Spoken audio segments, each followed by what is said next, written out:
I could never run my own business. Like must need so much self-discipline. Shopify specifically just launched this amazing AI feature last week. Like with having social media, a lot of people think I don't need to bother with a website now. I'm Laura. I'm Lucian. And this is Visionaries in Progress. I'm Lucian. I run a web design business called Lumen. I help planet positive businesses with low carbon websites and strategy led websites to basically help amplify their mission and keep doing more positive things that they're doing. Hi, I'm Laura. I'm the founder of Web and Flow. I design and build premium ecom brands for challenger products and make sure that you are fusing data with your design so that you're selling as many of your products as possible. When you started Web and Flow, did it happen naturally? How long did it take you from, I don't know if you studied or worked before, to end up going into running your own business? My background's in conversion rate optimization. Mm-hmm. I was working with household brands like Prayer and Just Giving to make sure that as many people were converting as possible on their sites through, things like signing up on a newsletter, or if they were, you could buy on there, that as many people were buying things as possible. And so working for an agency doing that, I just realized like there was this huge gap between what big brands are doing and then what all the smaller brands are doing. So I just decided to take a bit of a leap of faith, started chatting with some smaller tech brands and use those skills to then help smaller ecom brands grow. Nice. Yeah, what about yourself?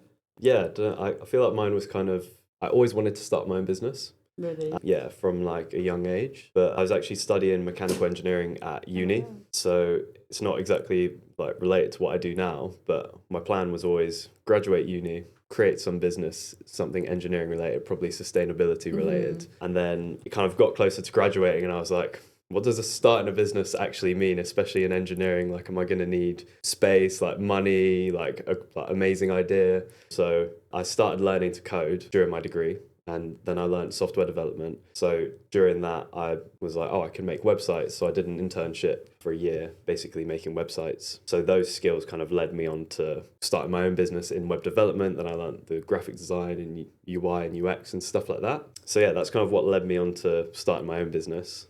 Yeah. I actually was never going to run my own business. It was Really? never on the card to me. Yeah, if you'd have asked me even like, I don't know, 10 years ago, I would have said absolutely not. I'm not the kind of person that would run a business. Yeah. Like a bit disorganized, a bit creative, and it just wasn't something I'd ever even considered. So yeah, I think it was a weird point of like actually being at my agency and realizing that I was doing the selling and then the doing of the websites. And I thought, well, I kind of have these two things now. That's basically what it takes to do the thing. So yeah. So like quite different to your path by the sounds where it's like a natural like stepping stones towards it's interesting as well. It's quite nice that you've had that path though, because I speak to a lot of people, especially young people, when they find out that you're running your own business, they're like, oh wow, like I could never run my own business. Like must need so much self-discipline and all this kind of stuff. But I like genuinely think when you're doing something you really, really enjoy and you love doing and you're good at, and you feel there's some sort of like meaning to what you're doing as well, and you feel like you're helping people, whatever that might be, you don't need the self-discipline. But I think so many people, kind of grow up having a barrier of thinking like, I can never do this because like I'm disorganized or whatever it might be. But I think a lot of people would probably surprise themselves that they could. So it's cool that you didn't want to, but then you were like, well, I'm kind of doing all parts of running my own business now anyway, so I might as well actually do it for myself. Yeah, definitely. I mean, I think it's like any entrepreneurship is a huge part of knowing what your skills and weaknesses are and then how you play to them.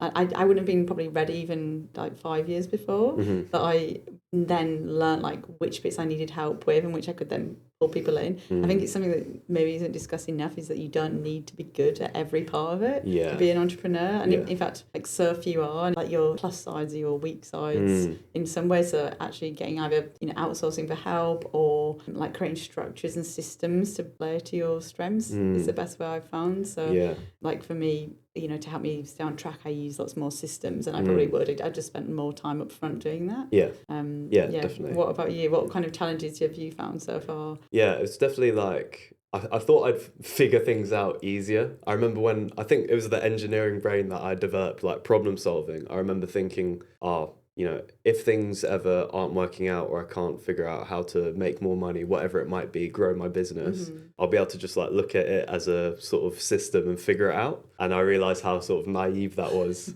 I think I really hit me, mate, because I've been running my business for about 3.5 years now.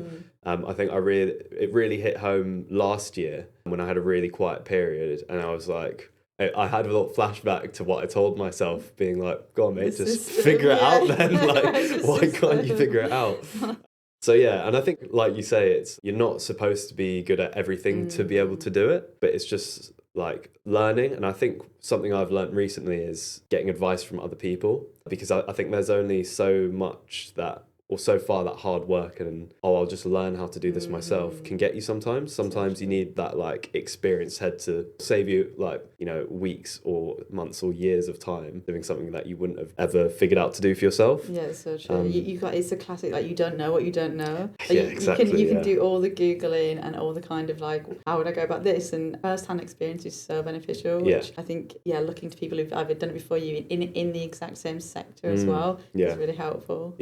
What kind of other challenges would you say you've come across? I'd say probably the whole marketing side, which is obviously quite relevant to what we both do, because websites are like very much part of your marketing. Yeah, getting eyeballs on the stuff that I'm doing and figuring out how to market what I'm doing in the sort of infinite possible avenues that you can invest your time into, like whether it's websites, SEO, social media, ads, cold outreach. There's just like so many potential ways to get new clients or customers. So it's like trying to figure out which one of those is the best for you right now. And I guess which are going to sort of balance your immediate needs as well as growing your business long term. Because I've spent a lot of time on social media and LinkedIn and building my profile there. And while that's great and it's helping me build a sort of personal brand and profile for myself, which will hopefully bear fruit at some point in the future, it doesn't always give you immediate clients. For me anyway, it hasn't. So sometimes I'm like, I need to focus a bit more on like direct outreach or like meeting people and networking and communities and stuff like that. I think that's what gives us an edge in a way, like compared to other, I'd say, you know, our competitors might be other bigger agencies with bigger teams, and like, I don't know how big your team is at the minute, but I think even because we have the problems firsthand that some of the websites that we're building for have, like the marketing and how much effort should I put into my website and where does this fit into the bigger picture, I think it gives us a bit of a like leg up, because we understand it too, and we're going through it. And I'm very similar. I'm also trying to build my personal brand and do my own website, which is taking way longer than I would have hoped. A website person doing their own website is always like it takes forever. It is the glass jar thing, and I've heard this said so much, like when you're so close to it, you're inside the jar, you cannot see it, just the same way that when we're looking at other people's websites, it's so much easier for us to be like, from a complete outside lens, it's objective, which is why, again, second pair of eyes or somebody else who's more experienced is just so beneficial for you, and we'll just fast track hours of frustration. 100%. That is so true though. Like working on websites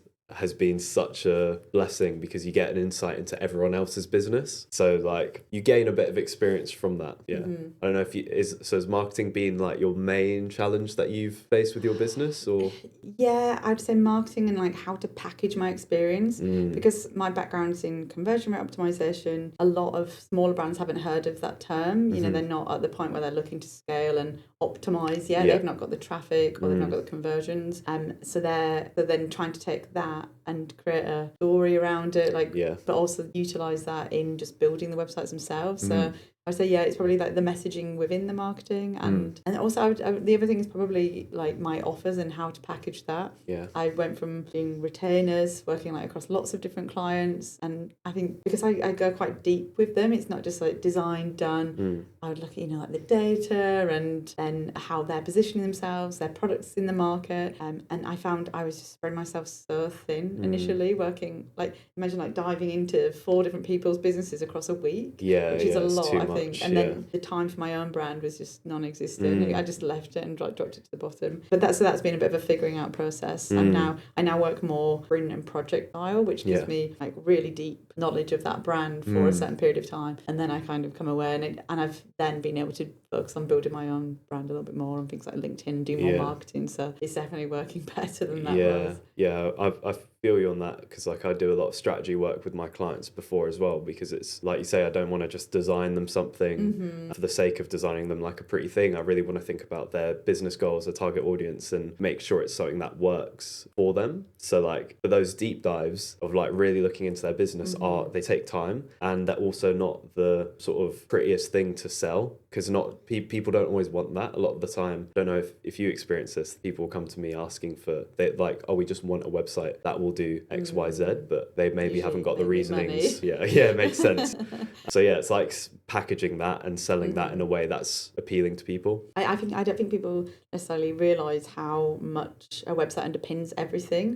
Because if you've not got your imagery right, or your branding, or your target audience, or your strategy, then it does make it all much harder. You can't just like knock up a website then, because all those things are like the foundations are so essential to getting it right. And I think especially with your angle of sustainability, do you think that's something that people are using as a bit of a checkbox, or do you see like because you're doing the strategic piece that they're actually fully weaving it into their Yeah, no, it's interesting because the sustainability part of what I do is I'll make low carbon websites, so I'll optimize them to have a lower carbon footprint.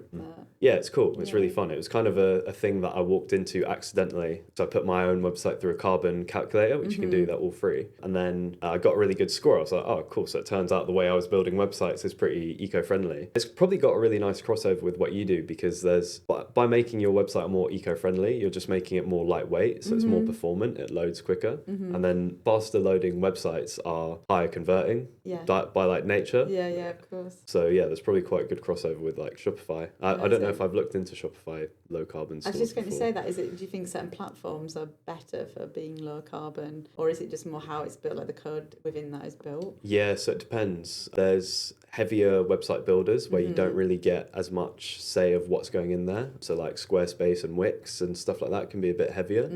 WordPress you can customize more because you can make custom WordPress websites. I personally use Webflow. Yeah, which is it's really nice for like customizability. It's really flexible, but it also doesn't ship loads of code with. It's kind of like what you build is what it outputs for you. Nice. So it's nice and lightweight.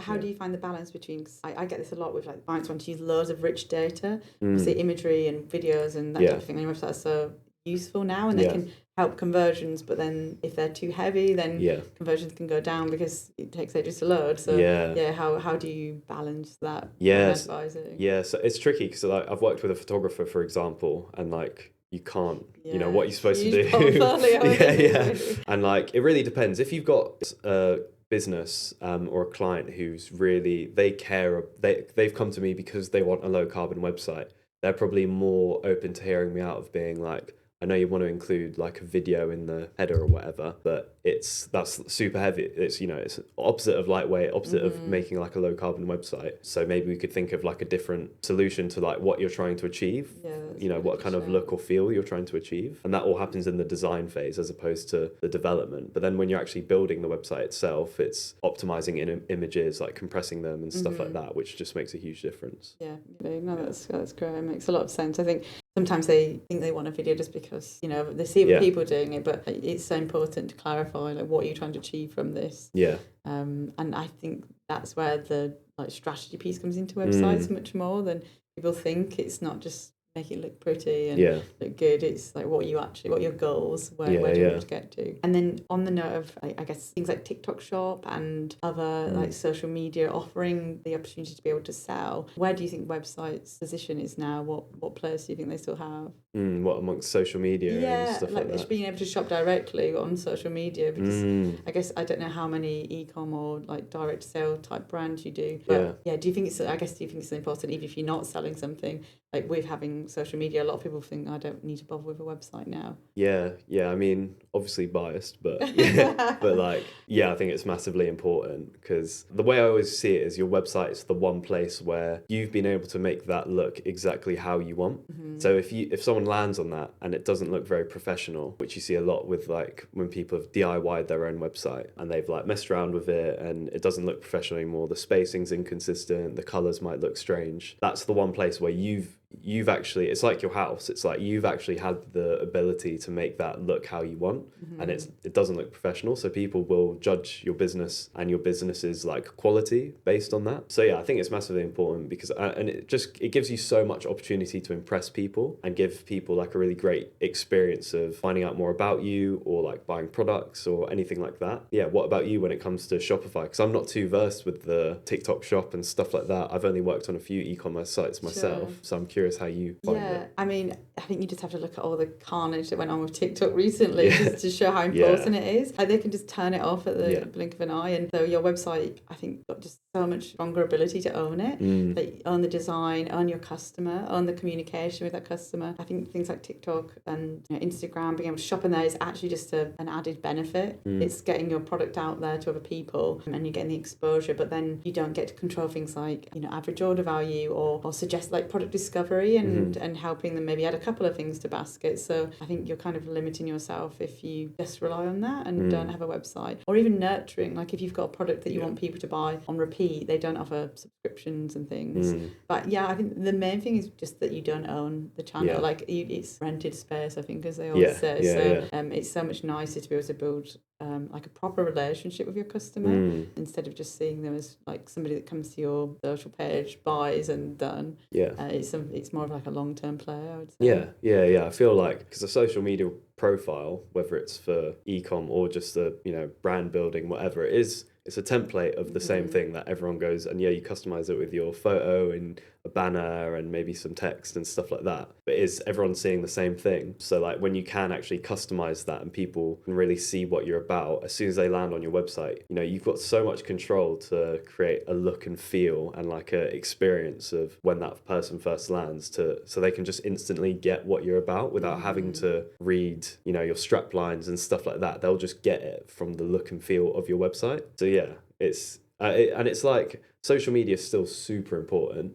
but it's part of like the process because that's how, like you say, you get people to see you in the first place. But then at some point you probably do want to move them over to your website so you can actually control that experience for yourself and like make it what you want to make it as opposed to just every other social media profile. It's discovery. It's like eyeballs on you, but then what's the next thing that most of us do after we've gone on the profile, especially if we want to learn more and we're in that like inquisitive stage, you then click on their website to get that deep dive. So I think that's a really natural path for people. But like from an SEO point of view, I think social, that is one part of being discovered and making sure that your keywords and things are all on there. And I guess the same applies then when you have a website as well. Like that's one channel to be discovered, but then optimizing your site for search engine optimization and making sure you've got your images labeled, your product descriptions, have all the right keywords in. I think they all work hand in hand. It's not like just your socials, just your website, just your SEO. They're all interlinked, and I think a big part of it, from my understanding, is helping customers with their intent. Like what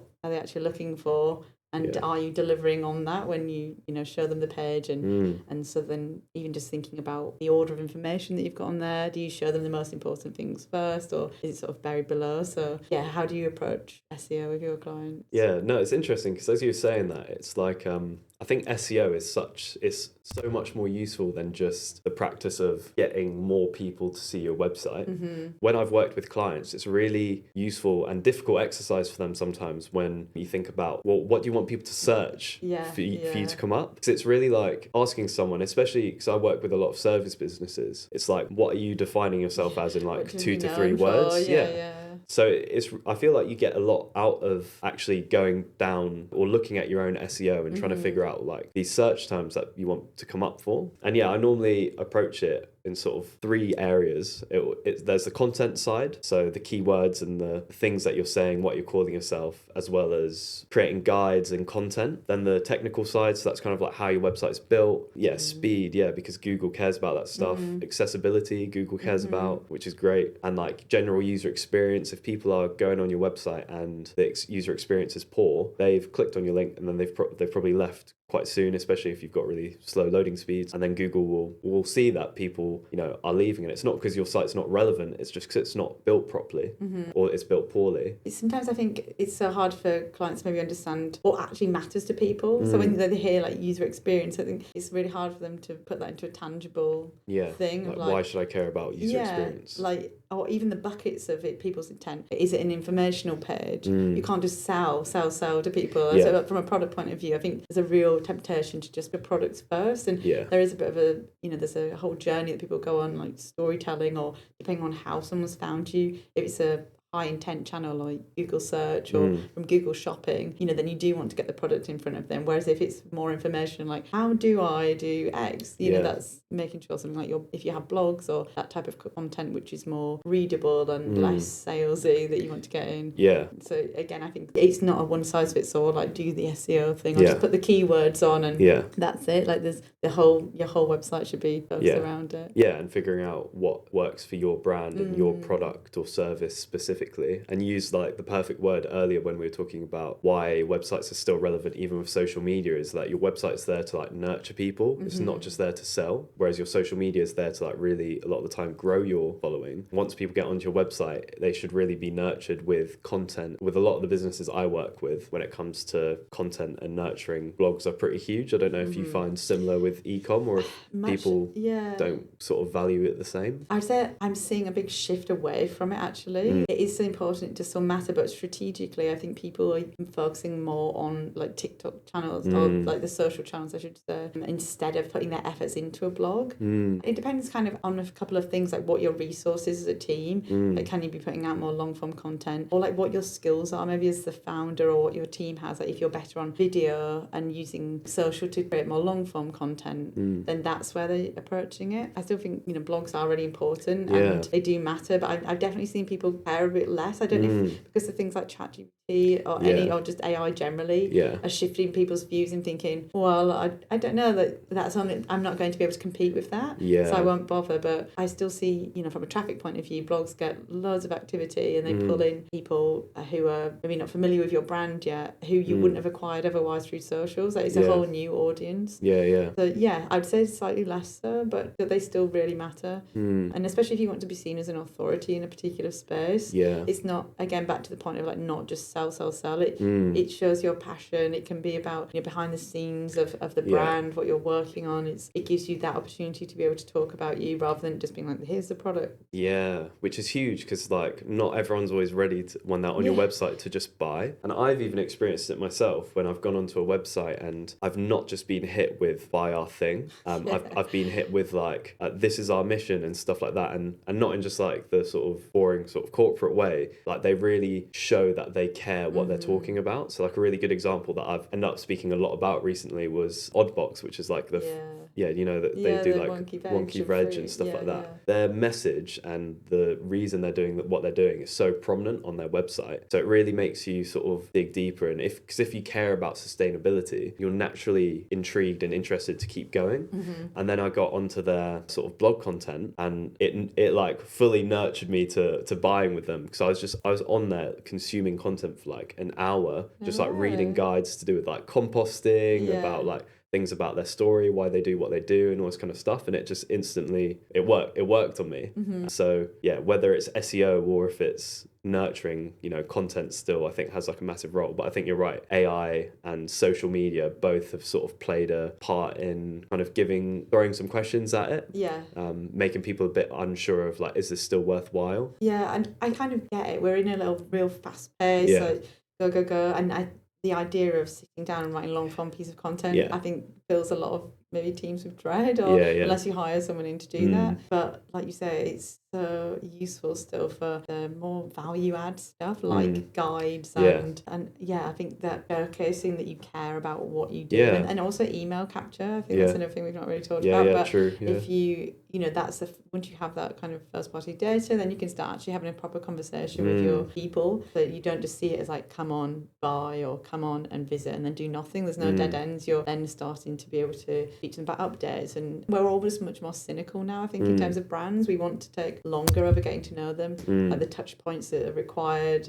Instead of just going on, seeing them buying, we might be like, okay, go on, research, come back. And so if you can be the brand that practices what you preach, I work with a lot of B Corps too, or like brands that are doing lots of good things. I think if you can showcase that, you immediately have an angle over some of your competitors. Yeah. And it kind of goes back to what we're speaking about with why your website's important in the first place, and not just over social media, because that is all. Your website is a hub for all of those things that you just said, so people can actually grow to trust you and understand you more. I feel like you only get a sort of part of that from social media. Although it's interesting when you're talking about social media as well, I was starting to think, like, are people now using social media to nurture the same way as written content originally used to nurture people through blogs and stuff? Like, then how do you connect that to the website still? Because then you're nurturing people off of your platform, especially if you're like an e-com brand. I think it's still building trust in a different place. You're still showing them, what you're about. But I agree. Then the kind of beauty is to then try and get them across to sign up for something, or still across to your website at some point, because then you just, if not, you just become an education brand. It depends what your goal is. If you just, like, there's so many people who are just educating out there and doing long form content, but that's again where it comes back to, like, what are you trying to achieve from doing this? And do you want people to just be like, oh, that's interesting, nice, but you don't have offers, you don't have services. Whereas if you're actually building something where you want people to buy from you, that's when you start, I guess, having to make sure you're getting people not just listening, reading, watching. You're just showcasing offers that you're doing within that type of content too. So it's not just long form educational. And in terms of just carrying on to chat about AI and ChatGPT, is it something you both use in your business and with your clients, and what's your view on the space? It's something that obviously is a hot topic right now for good reason. I guess everyone's like wanting to know at the moment, is AI going to influence what I'm doing at the moment, and how is it going to influence it? I mean, I think it's a huge tool. I think even zooming out of websites specifically, I think as someone running their own business, by being a small business, you really get a step up and a bit of an advantage over other people who, or like some larger companies who are maybe going to be slower to adopt using new things, new tech. And I've noticed massive benefit from being able to use it for myself, by just taking some of the cognitive load off of some of the tasks that come with running a business. I use it a lot for myself, a lot for like ideation and stuff like that, just to like start this off for me. Like, here is my like mess of an idea, make it a bit more coherent and start off for me, and then I can make it my own. Because it just takes off that initial, like, the blank page syndrome of just like, where do I start? How about you?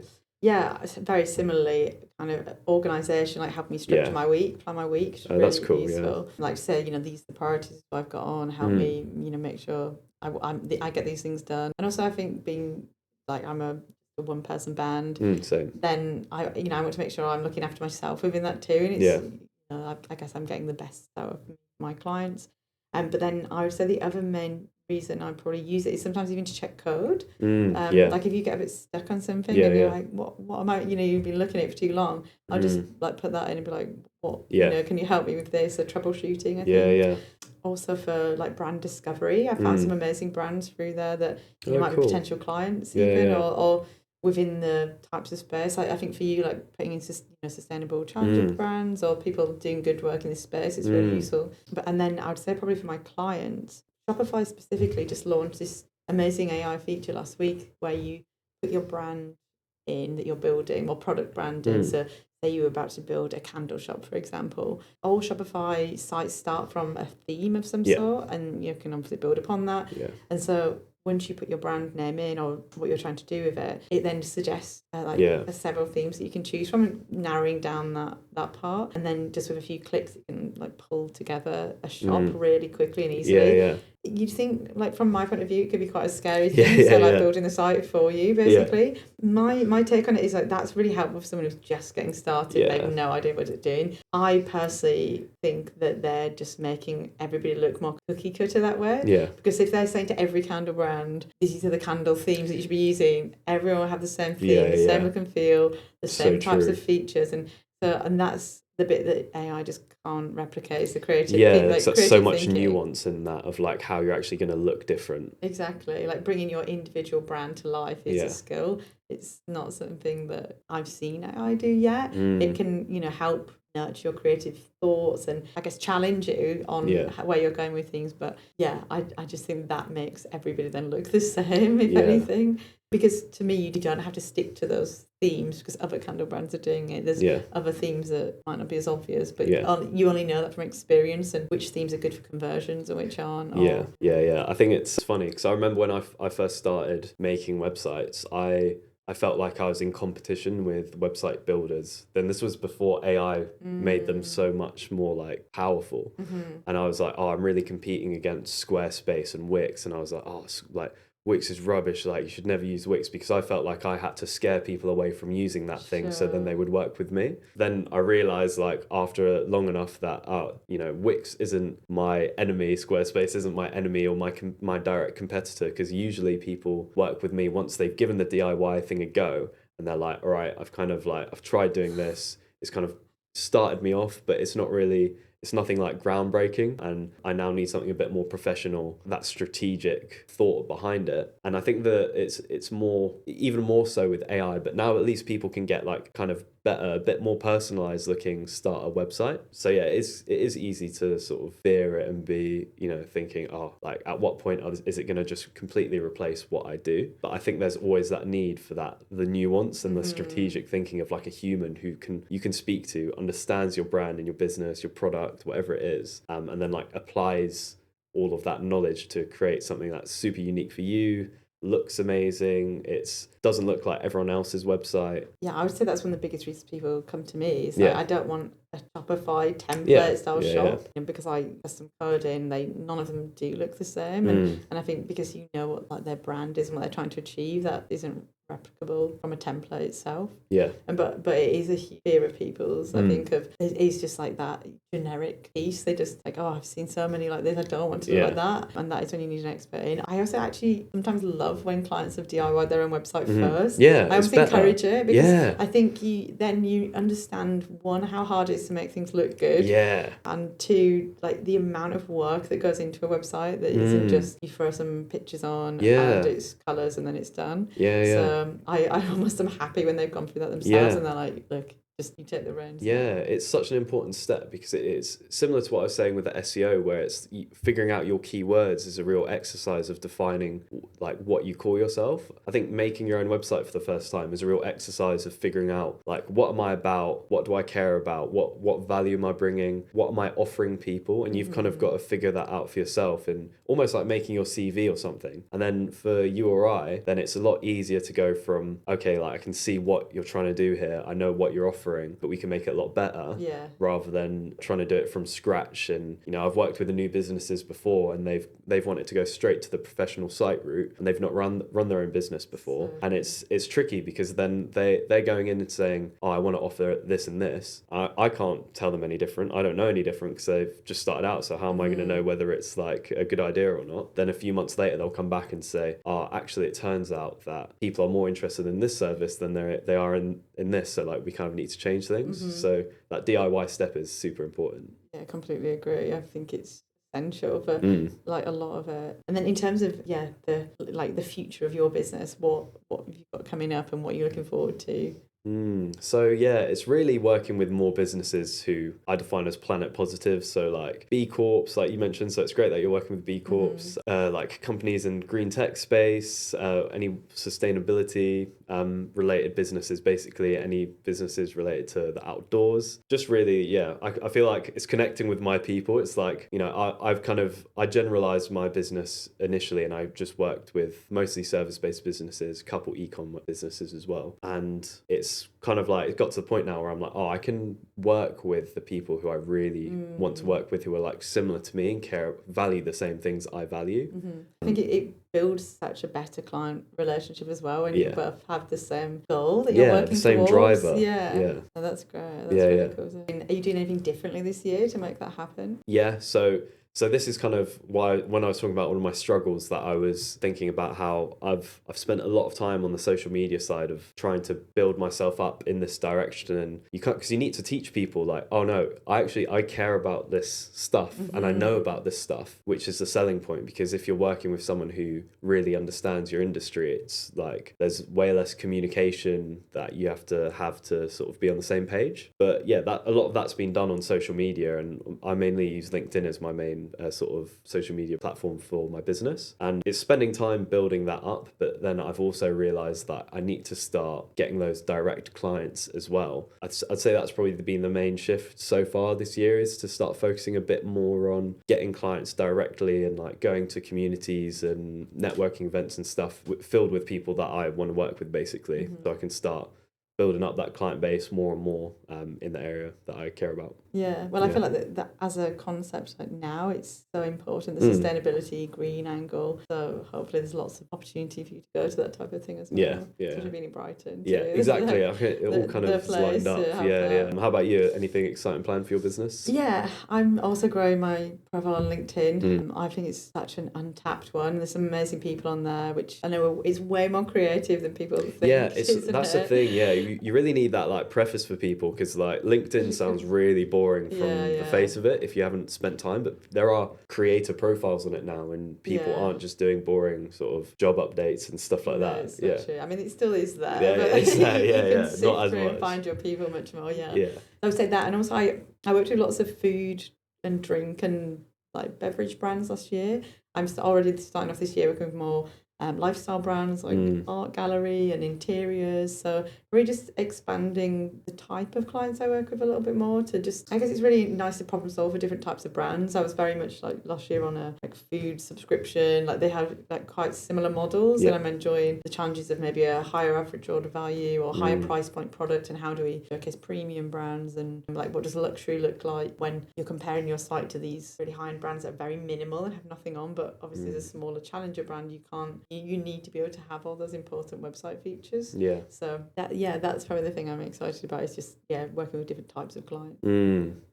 Have you started doing that yet? I've already had a couple of interiors clients, and they're great because they're very creative and they have a really creative eye. It makes for like a much more in-depth conversation about what the output is, which is sometimes hard because you're trying to come at it from a, like, for me, conversion point of view, like what's going to drive actual sales, and they can be much more like make it look amazing and like much more like colours and sort of design focus, but not necessarily designing for conversion. And it's always that striking that balance. Nice. So, exciting. Yeah, very much so.